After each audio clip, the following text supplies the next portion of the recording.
5ই August সোমবার সকাল থেকেই ঢাকা শহর তখন উত্তাল। রাজপথে ছাত্র জনতার জোয়ার। পতনের মুখে শেখ হাসিনা সরকার। চারদিকে শুধু ধোঁয়া, স্লোগান আর প্রতিরোধের গর্জন। দাবি একটাই, স্বৈরাচারের পতন চাই।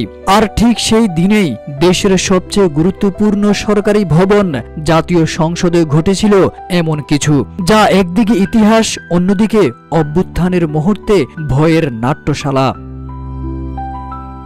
সকাল থেকেই থমথমে অবস্থা বিরাজ করছে জাতীয় সংসদ ভবনে। রাত তখন 2:30টা। পরিস্থিতি আগেই সম্পূর্ণ হাত ছাড়া। এ সময় চলে ফ্যাসিস্ট হাসিনা সরকারের শীর্ষ 12 জন গুরুত্বপূর্ণ ব্যক্তির আতঙ্কে ভরা জীবন মৃত্যুর সন্ধিক্ষণ। বাহিরের পৃথিবী তখনও জানত না সরকারের হাল ধরা ব্যক্তিরা কোথায় এবং কোন অবস্থায় আছেন।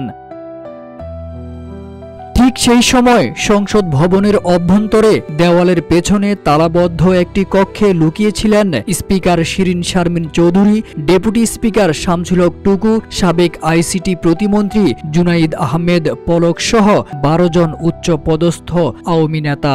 আর যখন তাদের উদ্ধার অভিযানে নামে সেনাবাহিনী, তখন রাতের ঘড়িতে টিক টিক করছে বিপদের সেকেন্ড। নীরব করিডোরে হঠাৎ ভেসে উঠে বুটের চাপা শব্দ। বুধবার ঢাকার মেট্রোপলিটন ম্যাজিস্ট্রেট আদালতে শুনানি চলাকালে জুনাইদ আহমেদ পলক জানান, 5 আগস্ট রাত নিয়ে এমনই সব তথ্য।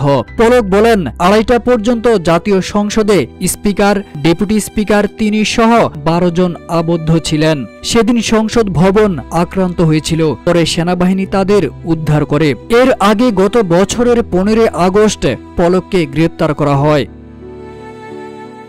অপরদিকে তৎকালীন স্পিকার ডক্টর শিরীন শারমিন চৌধুরী বিভিন্ন মামলার আসামি হলেও তাকে এখনো গ্রেপ্তার করতে পারেনি আইন শৃঙ্খলা বাহিনী। তিনি দেশে আছেন নাকি বিদেশে পালিয়ে গেছেন সেটা নিয়েও নানা আলোচনা নেটিজেনদের মধ্যে। তবে অনেকেই মনে করেন শিরীন শারমিন চৌধুরী দেশেই আছেন, কোনো এক শক্তিশালী মহল তাকে নিরাপত্তা দিচ্ছে। 2024 সালের 5 আগস্ট তীব্র গণ আন্দোলনের মুখে যখন খবর আসে শেখ হাসিনা দেশ ছেড়ে পালিয়ে গেছেন, তখন বাঁধ ভাঙ্গা উল্লাসে ফেটে পড়েন লাখো ছাত্র জনতা।